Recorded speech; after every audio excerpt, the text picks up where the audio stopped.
Salam dostlar, ümid edirəm hər biriniz yaxşısınız. Bugünkü videoda mən sizlərə Portfigure-dan Arbitrary Object Injection PHP labını izah edəcəm. Bu labda bizdən tələb olunan moral.txt faylını silməkdir. Burada session'da serialization based mexanizmə istifadə olunur və zəifliyi həmin hissədən tapılacaq. Gəlin laba access edək.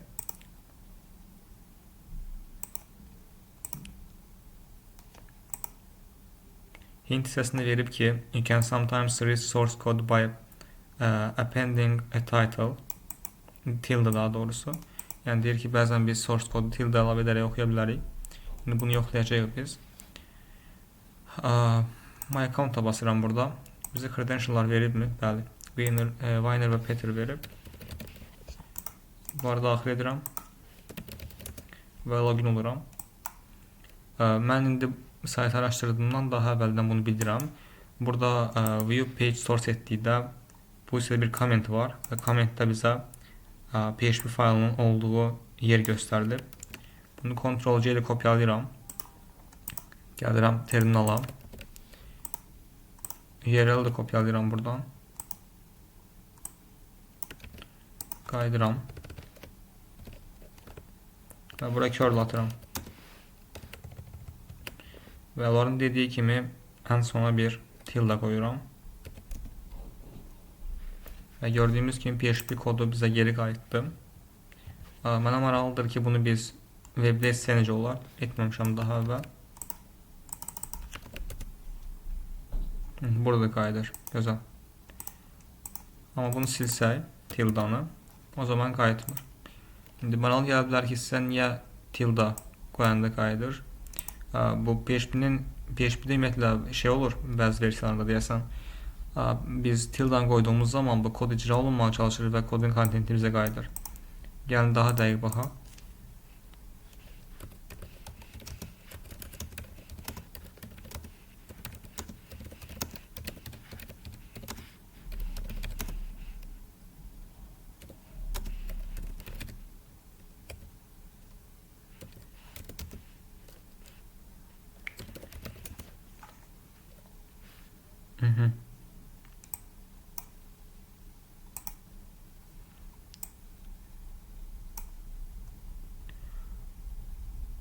Düşündüğüm gün cevap gelmedi burada açığı.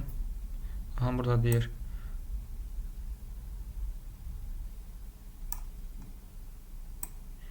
Aha, icra olunmuş PHP skriptinin kontentini görmeye icazə verir.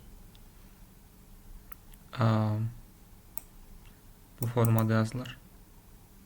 Yəni bayağı dediyim məsələdir bu. Bunu daha ətraflı araşdıra bilərsiniz özünüz. İndi bizi maraqlandıran bu kod parçasıdır. Bu hissədə editorumu açacağım və bu kod hissəsini kopyalayacağım.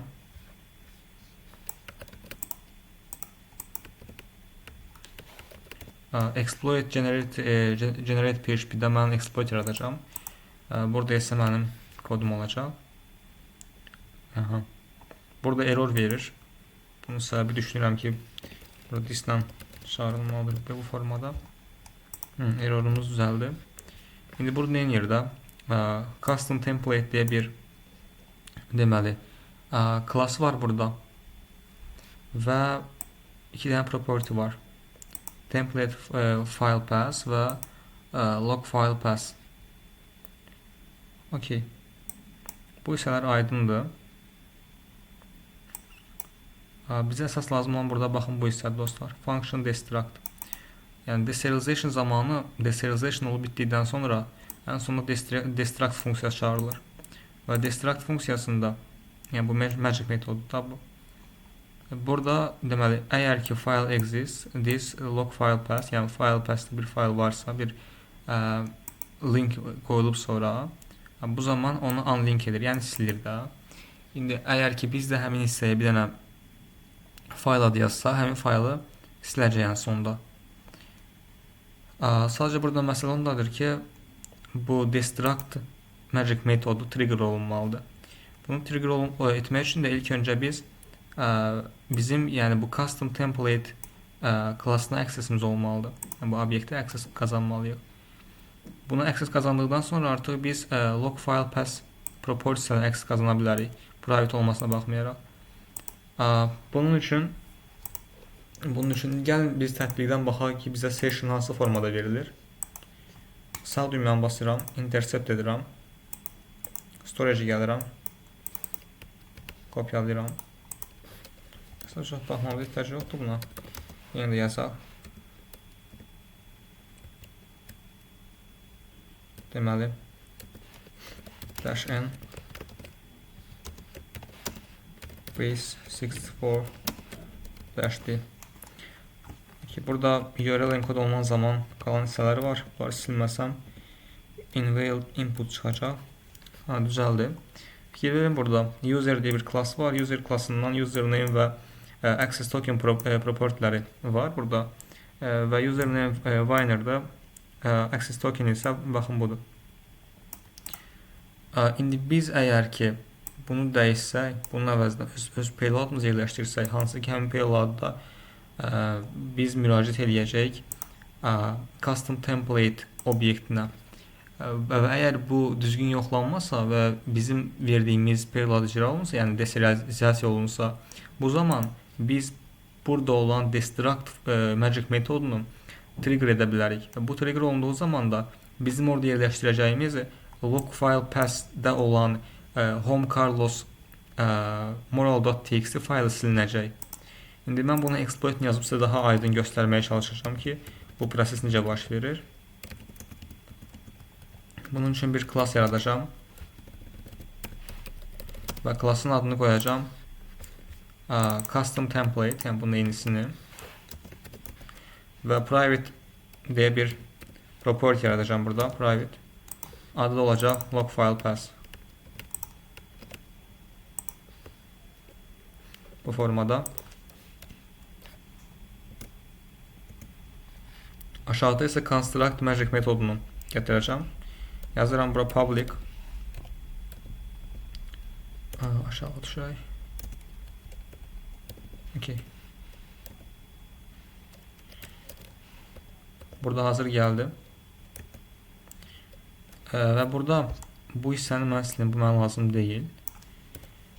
Və burada artıq this log file deyib, bura mən öz log faylımın path'ini yerləşdirə bilərəm. Bu da olacaq home carlos moral.txt. Bu hazırdır. Aşağı düşürəm. Möhtərizəni bağlayıram. Daha sonra isə artıq burada düşünürəm ki, işim bitdi mənim. Class'dan çıxıram və aşağıda öz exploit'imi yaradıram. Yazıram bura exploit bərabərdir new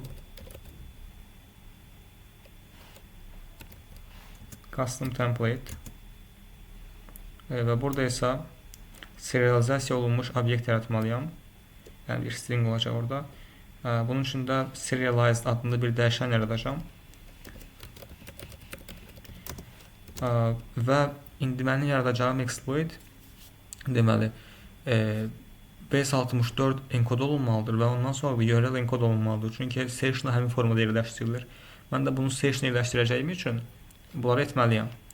Ona görə ən sonunda URL enkod olduğu üçün burada yazıram ilk öncə URL enkod.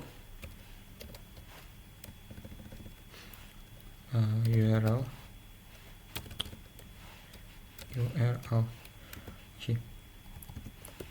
və daha sonra base64 enkod olunmalıdır. Və ən sonda isə serialize olunmalıdır. Serialize exploit. İndi isə bunu artıq mən echo ilə yazdıra bilərəm. Bu formada. Artıq bizim exploit generate PHP faylımız hazırdır.